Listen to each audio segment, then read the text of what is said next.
길이 끝나는 곳에 길은 있다. 한여름에 몽골의 헨티 지역을 찾아갔습니다. 헨티는 수도 울란바타르에서 동남쪽으로 300여 킬로미터 떨어져 있는 곳으로 자동차로 15시간은 좋게 걸리는 곳인데요. 징기스칸의 고향인 그곳은 오논강이 흐르고 있어 몽골에서 퍽 비옥한 곳입니다. 낡은 러시아제 집차를 타고 징기스칸이 태어난 곳으로 알려진 델리운 물닭을 향해 떠난 길은 너무나 아름다웠습니다. 몽골의 초원에는 우리나라와 같이 아스팔트로 잘 포장된 길은 없었어요. 앞서간 사람들이 남긴 흔적이 바로 길이었습니다. 아무런 이정표도 없이 앞서 달려간 자동차 바퀴 자국을 따라가면 그것이 바로 초원의 길이 되었습니다. 그 길은 희망이란 마치 땅 위의 길과 같다. 지상에는 본래 길이 없었다. 그곳을 걸어가는 사람이 많아지면 곧 길이 된다라고 말한 중국의 작가 루쉰의 말이 깊게 이해되는 그런 길이었습니다. 푸른 초원 한가운데로 사행천처럼 구부러진 길은 끝없이 이어졌는데요.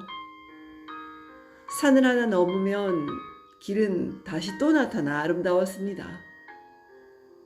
멀리 그 길을 가로지르는 낙타라도 몇 마리 보이면 저는 가슴이 먹먹해 오더라고요. 그날 우리 일행은 길을 잃었습니다.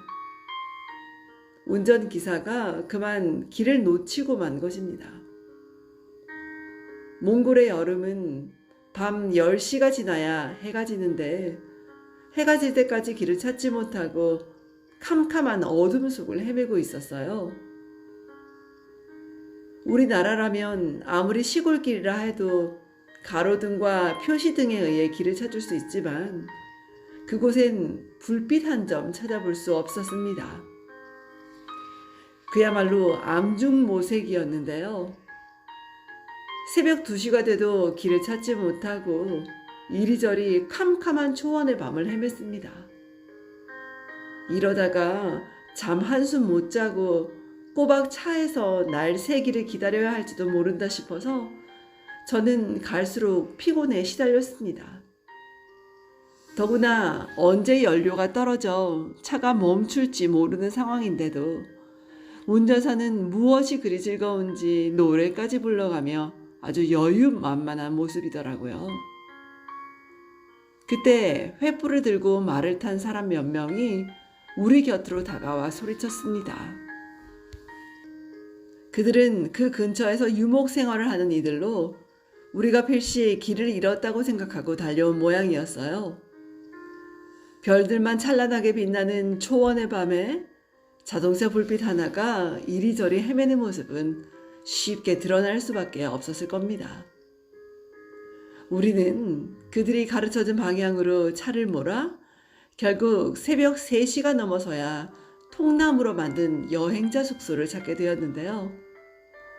드디어 잘 곳을 찾았다는 안도감은 저를 마치 엄마 품을 찾은 어린 아이처럼 만들더라고요. 그날 밤 저는 급히 끓인 라면을 먹고 고단한 몸을 초원의 바닥에 누이며 지금까지 제가 살아온 길을 생각했습니다. 제 인생에도 길을 잃어버릴 때가 있었습니다. 더 이상 찾을 수 없다고 단념해버린 길이 정말 한둘이 아니었는데요. 제 인생의 길도 황야의 초원처럼 정작 길이 없으면서도 어디에서든 길과 길로 이어져 있었습니다. 아무리 소로라 할지라도 시간이 좀 걸리고 찾기는 힘들어도 분명 다른 길로 연결되어 있었는데요. 그런데 저는 그걸 몰랐던 거죠. 길은 언제나 끝나는 곳에서 다시 시작되는데도 그걸 몰랐습니다. 길은 끝나는 곳에서 다시 저를 기다리고 있는데도 그 길을 찾을 수 있는 마음의 눈이 없었는지도 모르겠어요. 지금 생각해보면 그건 제가 늘 쉽고 넓은 길만을 원했기 때문입니다. 제가 걸어가기 쉬웠던 길은 언제나 넓고 큰 길이었거든요. 그 길을 걷는 수많은 사람들 속에서 껴 함께 걸어가기만 하면 길을 잃을 염려가 없었거든요. 그러나 그런 길을 걸으면서도 저는 길을 잃었습니다. 처음엔 그 길이 활짝 열린 대로 같았지만 곧 좁아진 소로로 구불구불한 험로로 변했습니다. 도무지 어디로 가야 할지 알 수 없을 때가 정말 많았는데요. 길을 잃고 헤매다가 그만 주저앉아 버릴 때도 정말 많았습니다. 하루하루 살아가는 매 순간순간이 바로 길을 찾는 일이라는 것을 몰랐던 거죠. 돌이켜보면 제 인생의 길이 원래 정해져 있는 게 아닌데도 걷기 편하고 아름다운 길로 미리 정해져 있는 것이라고 생각하고 그런 길만을 걸으려고 한데 문제가 있었던 것 같아요. 조금만 다른 길이 나타나도 그 길을 걷기가 조금만 힘이 들어도 내가 걸어가야 할 길이 아니라고 생각한데 문제가 있었던 것 같습니다. 아무리 어렵고 힘든 길이라도 다른 길과 연결되어 있다는 믿음을 지니고 참고 또 그렇게 기다려야 함에도 불구하고 제겐 그런 인내가 부족했었거든요.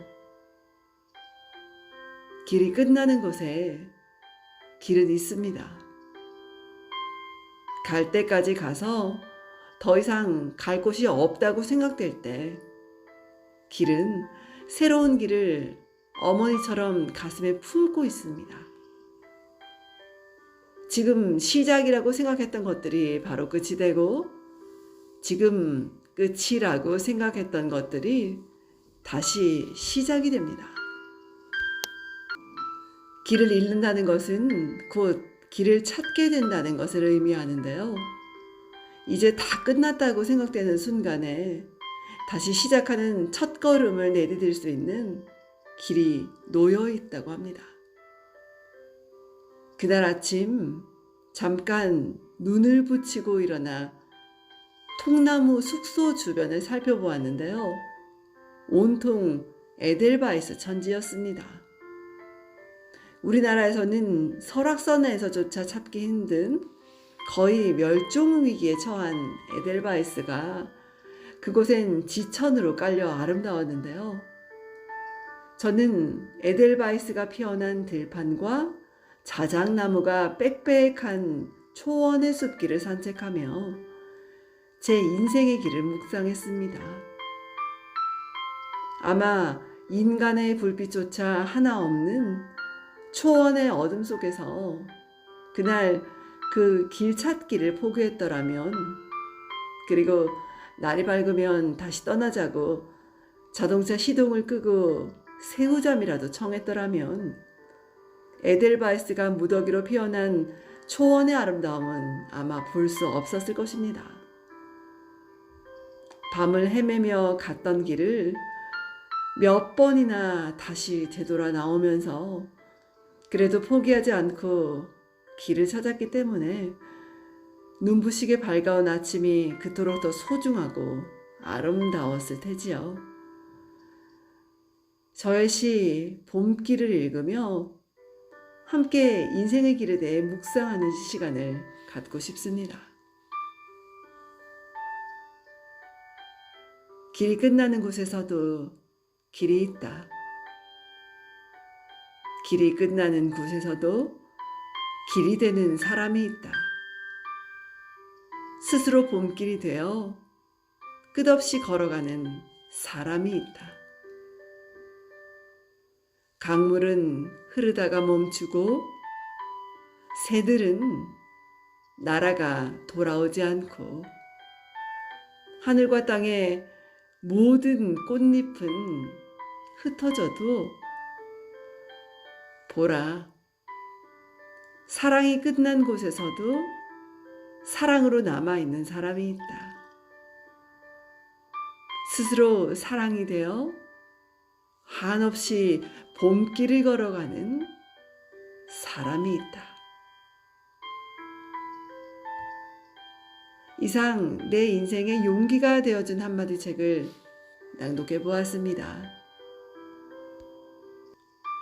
길을 잃는다는 것은 곧 길을 찾게 된다는 것을 의미한다고 해요. 이제 다 끝났다고 생각되는 순간에 다시 시작하는 첫 걸음을 내디딜 수 있는 저와 여러분이 되셨으면 좋겠습니다. 오늘도 좋은 날 되십시오, 여러분. 고맙습니다.